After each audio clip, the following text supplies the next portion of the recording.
kenikmatan itu harus kita cari. Kenikmatan ketika antum pertama datang ke masjid setelah hijrah.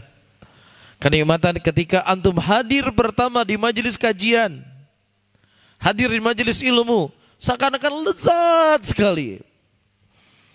Itu yang sudah hilang dari kita hari ini. Kita cari apa sebabnya? Kenapa saya begini? Kenapa saya nggak merasakan lezatnya ilmu ketika dari awal saya berhijrah? Mafhum ya ikhwah? Ya, kita khawatir karena kebanyakan kita sehingga semakin membuat kita semakin mudah untuk melanggarnya. Ya pokoknya selama nggak syirik, selama nggak bid'ah kan.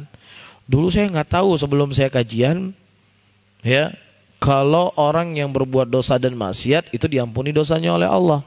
Bahkan bisa saja dia nggak diadab dalam neraka, masuk dalam surga. Ternyata yang paling bahaya itu cuma syirik dan bid'ah. Nah bid'ah itu bisa mengantarkan kepada kesyirikan kalau dia mati dalam syirik kekal dalam neraka selama-lamanya. Tapi kalau dosa seperti ini ya Allah kan ampuni nantinya. Ya nanti jaga Jumat dengan Jumat ya diampuni dosa sama Allah. Jadi pinter kan? Hah? Ya menunggu waktu sholat ke sholat diampuni dosa oleh Allah. Menunggu dari Ramadan ke Ramadan diampuni dosa oleh Allah. Dulu nggak tahu hadis ini takut bermaksiat. Ketika tahu hadis ini makin lancang berbuat maksiat. Karena diampuni sama Allah. Kan nunggu sholat, nanti sholat lagi diampuni sudah. Jadi ilmu yang menambah pada diri kita bukan semakin takut kita kepada Allah, tetapi semakin berani sama Allah. Jadi ilmu yang kita belajar hari ini berkah atau tidak berkah? Hah? Berkah atau tidak berkah?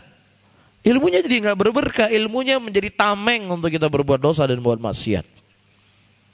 Berarti ayyuhal ikhwah rahimani wa rahimakumullah, ada salah kita dalam belajar. Mudah-mudahan Allah mengampuni dosa kita dan memperbaiki keadaan kita dan menemukan kita sesuatu yang indah itu kembali dalam kehidupan kita. Bisa difahami?